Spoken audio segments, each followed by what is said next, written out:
बेटा आपके सामने कुछ प्रॉब्लम्स मैंने लिखी है और ये प्रॉब्लम्स वो हैं जो आप फेस करते हो। आप एक बार इन प्रॉब्लम्स पे नजर मार लो। और ये सेशन आपके लिए इंपॉर्टेंट होने वाला है क्योंकि मैंने इस सेशंस में वो सारी प्रॉब्लम ली हैं जो एक बच्चे को एनसीईआरटी पढ़ते वक्त आ सकती है और वो जानता भी नहीं है। और ये जो प्रॉब्लम्स हैं ये आपके मार्क्स डिक्रीज करेंगी, कहीं ना कहीं आपको कुछ प्रॉब्लम में मतलब जरूर डालती हैं, ये ऐसा मैंने मानना है। तो इन प्रॉब्लम्स पे ना आकर सबसे पहले मैं आपको एक चीज बताना चाह रहा हूं कि हम आज आपको जो बता रहे हैं इस सेशन में, इस सेशन को बहुत ध्यान से देखना कि एनसीईआरटी आपको पढ़नी कैसे है। बहुत सारे लोगों को आती है, बहुत सारे लोगों को लगता है आती है, पर उनको आती नहीं होती। वो क्या करते हैं, वो लास्ट में एक चीज में फंस जाते हैं, सर नोट्स करें या एनसीईआरटी करें लास्ट में जाके। तो इस सेशन की इंपॉर्टेंस ये है कि मैंने सबसे पहले आपको आपकी प्रॉब्लम दिखाई है, उस प्रॉब्लम के बाद मैं आपको एग्जैक्टली बताने वाला हूं कि क्या आपको सोचना है। तो मेरा क्या ऑब्जर्वेशन है, नीट 2018 का पेपर मुश्किल आया था, 2019 में थोड़ी एनसीईआरटी की तरफ टिल्ट हुआ था, लेकिन 2020 से लेकर 24 तक का पेपर बहुत ज्यादा एनसीईआरटी से आया। इसकी वजह से एनसीईआरटी की इंपॉर्टेंस बढ़ गई है और हमारी समझ भी बढ़ गई है एनसीईआरटी को लेकर कि हमें बच्चों को किस तरीके से उसके लिए गाइड करना है। तो मैं आपको एक चीज क्लियरली बताता हूं बेटा, मेरे पास सबसे पहले आपको यह समझाना है कि यार एनसीईआरटी से कितने तरह के क्वेश्चंस आप देख पाते हो। मैं उनको 3 कैटेगरी में डिवाइड करता हूं। सबसे पहली कैटेगरी एकदम डायरेक्ट फैक्ट आएगा, जैसे ये वाला क्वेश्चन आप देखो। इस क्वेश्चन में क्या बोला है उसने क्रोमेटोफोर की बात करी है, क्रोमेटोफोर की बात करी है। और वो चीज देखो, मेम्ब्रेनस एक्सटेंशन ये लिखा हुआ, साइनोबैक्टीरिया ये लिखा हुआ, एकदम डायरेक्ट फैक्ट आता है। ऐसे क्वेश्चन आते हैं डायरेक्ट फैक्ट वाले। उसके अलावा दूसरे टाइप के क्वेश्चन मिलते हैं बेटा, जैसे ये भी डायरेक्ट फैक्ट है, जिसमें अगर आप देखो ना हेट्रोट्रोफिक बैक्टीरिया और उसमें वो एंटीबायोटिक वगैरह की बात कर रहा है। ये क्वेश्चन देखो, ये रहा हेट्रोट्रोफिक बैक्टीरिया। अब मैं आपको ये बोल रहा हूं, ये क्वेश्चन सबसे आसान होते हैं। जिसने एनसीईआरटी ऊपर ऊपर से पढ़ी है या 1-2 बार पढ़ी है, उसके दिमाग में कच्चा पक्का याद हो रहा तो कर जाता है।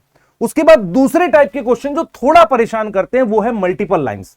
ये मल्टीपल लाइंस क्या थी, पहले रॉन्ग स्टेटमेंट पूछता था, अब क्या कर दिया उसने, बहुत सारी स्टेटमेंट पूछकर उसमें से कितनी सही है, S1 S2 कितनी सही है, और अब ये स्टेटमेंट वो मैच द फॉलोइंग में भी देता है। तो अगर मल्टीपल कॉन्सेप्ट या मल्टीपल लाइंस आती है तो यहां पर आपकी एनसीईआरटी की थोड़ी बेटर समझ की जरूरत होती है। जैसे इसमें आप देखोगे कि gymnosperm are both homosporous heterosporous, तो यहां पर इसने कॉन्सेप्ट घुसा दिया है। बाकी ये सारा जो है ये डाटा है आपका, तो डाटा के साथ कोई कॉन्सेप्ट, मल्टीपल लाइन वाले कॉन्सेप्ट होते, क्वेश्चंस आते हैं। आजकल स्टेटमेंट वाले आ रहे हैं, इसलिए ऐसे क्वेश्चन काफी आ रहे हैं। तीसरा मेरे पास बेटा क्वेश्चन है जिसमें हम लोग क्या देखते हैं, कोई कॉन्सेप्ट है, जैसे ये साइकस जिम्नोस्पर्म है, ये मेरे पास क्या है बेटा, एंजियोस्पर्म है। अगर आप ध्यान से देखो ये कॉन्सेप्ट है। कॉन्सेप्ट ये है कि टेरिडोफाइट में मोटाइल मेल गैमेट होते हैं और साइकस एक एक्सेप्शन है। तो कहीं ना कहीं किसी एक्सेप्शन को कॉन्सेप्ट के साथ जोड़ के ये पूछता है। तो मेरे पास 3 तरह के सवाल होते हैं जो एनसीईआरटी से आते हैं। एक डायरेक्ट फैक्ट होता है, मल्टीपल लाइंस या मल्टीपल स्टेटमेंट उठा लेता है, और तीसरे तरह के क्वेश्चन वो क्या करता है बेटा, आपको कॉन्सेप्चुअल पूछता है। कॉन्सेप्चुअल क्वेश्चन में न्यूमेरिकल भी इंक्लूड हो सकते हैं, जैसे वो आपने पढ़ा होगा मॉलिक्यूलर जेनेटिक्स में क्वेश्चन बनता है कितने अमीनो एसिड और न्यूक्लिक एसिड वाला, वो कॉन्सेप्ट है। वो कॉन्सेप्ट के साथ ही आप सॉल्व कर सकते हो। मेरी बात समझ में आ रही है? अब यहां पर हम आपसे क्या बता रहे हैं बेटा, ध्यान से सुनना मेरी बात। हम यहां पर ये बात पर वापसी आते हैं कि एज अ स्टूडेंट आपको क्या प्रॉब्लम फेस करनी पड़ती है या आपको क्या सवाल है आपके मन में जब आप एनसीईआरटी पढ़ते हो और आपके मन में आते हैं, कौन से ऐसे सवाल है, ये आपको समझना पड़ेगा। सही है? देखो सबसे पहला सवाल, व्हेन टू रीड एनसीईआरटी। क्या आपने कभी ऐसा सोचा, या बहुत सारे टीचरों का मत अलग अलग है। कोई कहता है कि सर चैप्टर के बीच में पढ़ो, कोई कहता है चैप्टर खत्म होने के बाद पढ़ो। किसकी बात सही है? दूसरा सवाल, which line is important which are not. ये पता ही नहीं चलता बहुत सारे बच्चों को, यार ये वाली लाइन पढ़नी है छोड़नी, ये नहीं पता चलता। ये सारा मैं बताऊंगा आज आपको। तीसरा है कितनी रीडिंग्स करनी है, और सबसे इंपॉर्टेंट होता है कि लास्ट के 2 महीने में जो मुझे सबसे ज्यादा मैसेज आते हैं, सर ये वाली जो लाइन है ना, ये वाली लाइन या ये वाली लाइन पढ़नी थी कि नहीं पढ़नी थी। दूसरा सबसे ज्यादा तो ये आता है कि सर आखिरी महीनों में क्या हम नोट्स रिवाइज करें या एनसीईआरटी। इस तरह के मैसेज आते हैं जो बच्चे को समझ नहीं आता है। तो ये सही समय है, अगर मैं नीट 2025 को देखता हूं तो ये बिल्कुल सही समय है आपको ये बताने का कि यार एनसीईआरटी कैसे पढ़नी है। अगर आप ये समझ पाओगे तो आपको क्लियर हो जाएगा कि हाँ यार सर ये बात ठीक कह रहे हैं, पर आपको थोड़ा सा फोकस होकर पेशेंस के साथ सुनना पड़ेगा। सबसे पहले क्वेश्चन का जवाब, व्हेन टू रीड। ठीक है, अब इसमें 2 ऑप्शन है। अगर मैं पार्ट्स में रीड कर रहा हूं, पार्ट्स में मतलब क्या होता है बेटा, पार्ट्स में मतलब मैंने एक टॉपिक पढ़ा, उसके बाद एनसीईआरटी पढ़ी, फिर एक टॉपिक पढ़ा, ये एनसीईआरटी। ये किसको पढ़ना चाहिए? गलत नहीं, अप्रोच नहीं है। ये किसको पढ़ना चाहिए? ये उसको पढ़ना चाहिए जो क्लास 11th में है, उसको पढ़ना चाहिए जो पहली बार ड्रॉप कर रहा है, उसको पढ़ना चाहिए जिसका स्कोर ड्रॉप करने के बाद 200 से 300 आ रहा है। मैं ऐसा क्यों बोल रहा हूं? क्योंकि अभी उसमें उतनी पेशेंस या उतना अभी ब्रेन में चीजें डेवलप नहीं हुई कि वो पूरा चैप्टर पढ़ सके। तो ये अप्रोच गलत नहीं है कि आप टुकड़ों में एनसीईआरटी पढ़ते हो। जिनकी थोड़ी सी इंग्लिश वीक है, मैं समझ रहा हूं, जो हिंदी मीडियम से हैं या ऐसे बैकग्राउंड से हैं जिसने 11th 12th में बिल्कुल एनसीईआरटी नहीं पढ़ी, उनको टुकड़ों में पढ़नी चाहिए, क्योंकि जब तक टुकड़े जुड़ेंगे नहीं पूरी बनेगी नहीं। तो ये वो कैटेगरी है बेटा बच्चों की। दूसरी कैटेगरी वो है जो कंप्लीट चैप्टर करने पर पढ़ते हैं। कंप्लीट चैप्टर के बाद एनसीईआरटी सिर्फ वो पढ़ें बेटा जिनके लगभग 450 प्लस मार्क्स थे ड्रॉप में, क्योंकि उन्हें क्या है, पूरा चैप्टर समझ के एनसीईआरटी पढ़ने में समझ आसानी से आ जाएगा, तभी उसे पढ़नी चाहिए। या 500 नंबर थे, या उस बच्चे को पता है कि मैं पूरा चैप्टर कंप्लीट करके एनसीईआरटी एक बार में समझ लूंगा, और जिसकी थोड़ी सी इंग्लिश भी स्ट्रांग है। मैं बार बार बोल रहा हूं बेटा, हमारी कंट्री में मैं बच्चों के बीच में बैठ रहा हूं तो मुझे यह प्रॉब्लम भी दिख रही है कि जिस बच्चे की इंग्लिश थोड़ी वीक है उसको इस कैटेगरी में आना पड़ता है, भले ही उसका मतलब अच्छा नंबर आ रखा हो, क्योंकि उसको 2-3 साल लग गए उस 400 नंबर को लाने में। तो मैं बार बार बोल रहा हूं, ये दोनों अप्रोच ठीक है, आप अपने हिसाब से डिसाइड करो। अगर आपके नंबर कम आ रखे हैं पिछले साल, आप 11th में हो, आप पहली बार ड्रॉपर हो, आपकी थोड़ी इंग्लिश वीक है, तो टुकड़ों में पढ़ो। अगर आप क्या कर रखा है, आपको ठीक लग रहा है, आपके 500 नंबर आ रखे हैं, तो पूरा चैप्टर कंप्लीट करके एक बार पढ़ो, 2 से 3 बार, मतलब पढ़ो चैप्टर कंप्लीट करके। बीच में पढ़ सकते हो, हाँ आपको टाइम भी तो कम लगेगा, बीच में पढ़ सकते हो, गलत नहीं है, पर पूरा चैप्टर कंप्लीट करके पढ़ोगे तो आपके दिमाग में और अच्छी पिक्चर बनेगी। अब ये वाले बच्चे कब पढ़ेंगे पूरा चैप्टर? पहले टुकड़ों में पढ़ के, उसको अच्छे से एक एक लाइन समझ के फिर उसको पूरा पढ़े। तो ये वाली दोनों अप्रोच ठीक है। हर बच्चे की अलग अप्रोच होती है, मैंने हर बार बोला है बेटा, हर बच्चा अलग है, हर बच्चे की अप्रोच डिफरेंट है। अब आते हैं बेटा दूसरे सवाल पे, विच लाइन्स इंपॉर्टेंट, कैसे डिसाइड करें? मैं आपको एक एग्जांपल से समझाता हूं। जैसे मान लो ये मेरे पास एक प्लांट किंगडम का वो है।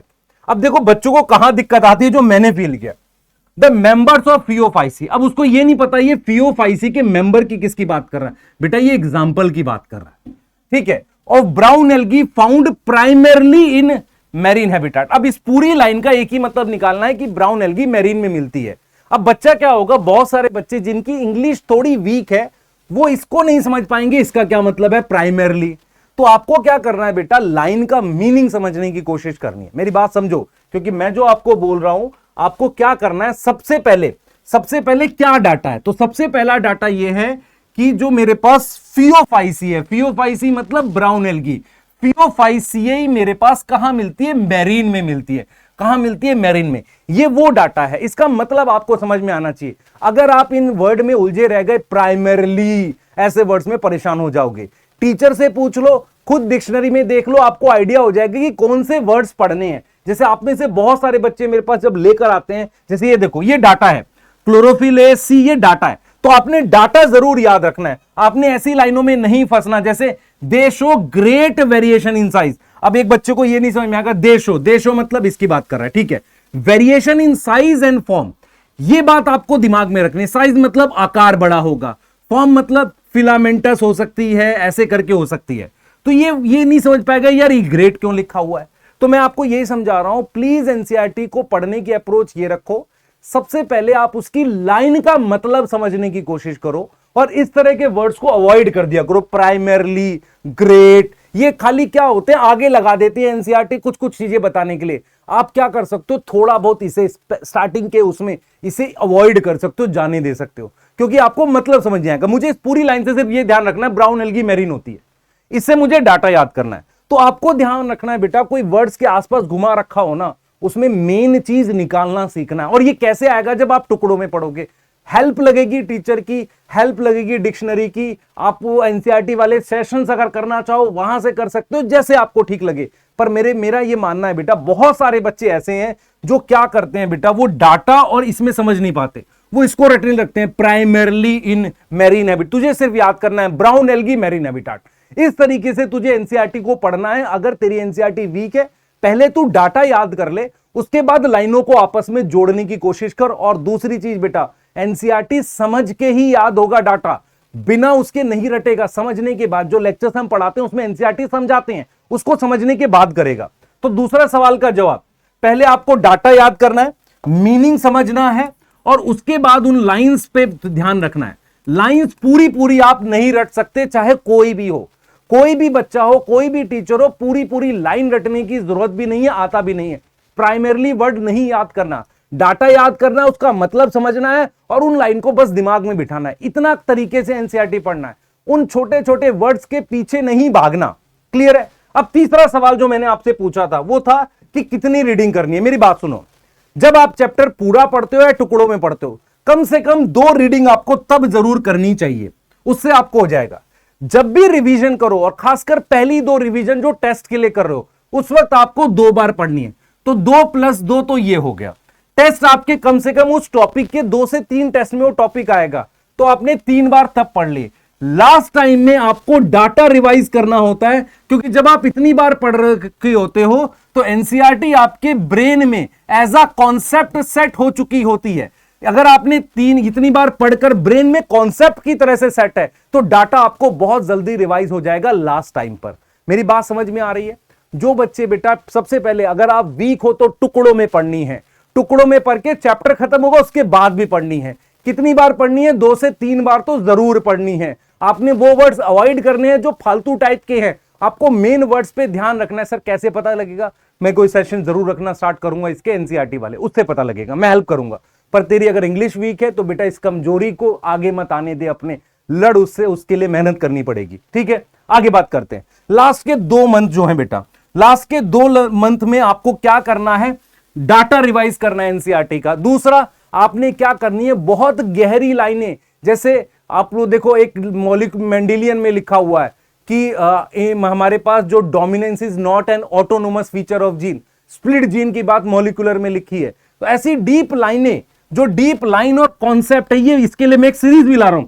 डीप लाइन और कॉन्सेप्ट है, इसको रिवाइज करना है, और साथ में आपने फैक्ट रिवाइज करने हैं। आप पूरी पूरी एनसीईआरटी लास्ट के 2 महीनों में नहीं पढ़ सकते, तो लास्ट के 2 महीनों में जो बच्चे पूछते हैं नोट्स और एनसीईआरटी, नोट्स अच्छे से रिवाइज करने हैं, एनसीईआरटी का डाटा याद करना है और फैक्ट्स को रिवाइज करना है। डाटा जो फैक्ट्स उसको याद करना है, उसको रिवाइज करना है, और साथ में वो डीप लाइनें। पर तब तक आप इतनी बार एनसीईआरटी पढ़ चुके होगे, आपके दिमाग में बैठ जाएगी। क्या मेरी बात समझ में आ रही है? क्या मेरी बात समझ में आ रही है? जैसे ये देखो बेटा, ये उसकी है एनसीईआरटी, फर्मेंटेशन लिखा हुआ। अब मेरी बात सुनो, फर्मेंटेशन से बाय ईस्ट। एक बच्चा कहेगा सर ईस्ट कुछ कह रहा है क्या? नहीं बेटा, फर्मेंटेशन किसके अंदर? ईस्ट के अंदर। एग्जाम्पल की बात कर रहा है, इनकंप्लीट ऑक्सीडेशन ऑफ ग्लूकोज है, सेट ऑफ रिएक्शन। अब ये सेट ऑफ रिएक्शन किसकी बात कर रहा है? ग्लाइकोलिसिस की। तो एनसीईआरटी की डीप लाइनें बेटा हम पे छोड़ दो, हम हेल्प करेंगे, हम सॉल्व करेंगे, और हम डेफिनेटली कुछ ऐसा लाएंगे। अगर आप लिखते हो कमेंट में, बोलते हो कि सर जरूरत है कुछ ऐसा सेशन जिसमें हम हर डीप लाइन हर चैप्टर की बता दे जो कोई दूसरा मीनिंग कह रही है। तो यहां पर ये कह रहा है कि under anaerobic set of reaction, मतलब ये ग्लाइकोलिसिस की बात कर रहा है। इस तरह की लाइनें डीप होती हैं, ये टीचर की हेल्प लगेगी। आप भी कर सकते हो अगर आप कंप्लीट चैप्टर की पढ़ रहे हो और आपके कॉन्सेप्ट साउंड है। 500+ नंबर, 400+ नंबर लास्ट ईयर थे, आप भी कर सकते हो। ऐसी बात नहीं है कि हमारी जरूरत पड़ेगी, क्लियर है, पर हम इसमें हेल्प जरूर कर सकते हैं। तो ये वो डीप लाइनें हैं जिन पे आपने ध्यान रखना है। तो एनसीईआरटी बेटा, एनसीईआरटी में क्लियर कर रहा हूं, सबसे पहले उसको समझना है, फिर उसके फैक्ट्स याद करने हैं, बहुत घुसना नहीं है लाइनों में, और फिर उनको आपस में इंटरप्रेट करना है। बहुत ऐसी लाइनें जो उल्टे कुछ मतलब इज, एम, आर, ये सारी चीजें याद नहीं करनी होती। तो आपको अब तक समझ में आ गया होगा एनसीईआरटी कैसे पढ़नी है। टुकड़ों में पढ़नी है, जिसकी एनसीईआरटी वीक है, बार बार पढ़ के मतलब निकालने हैं, डाटा याद करना है, मीनिंग समझना है, उल्टी सीधी लाइनें याद नहीं करनी। कितनी बार पढ़नी है? 6 से 7 बार। कब तक? जब तक लास्ट के 2 महीने ना आ जाए।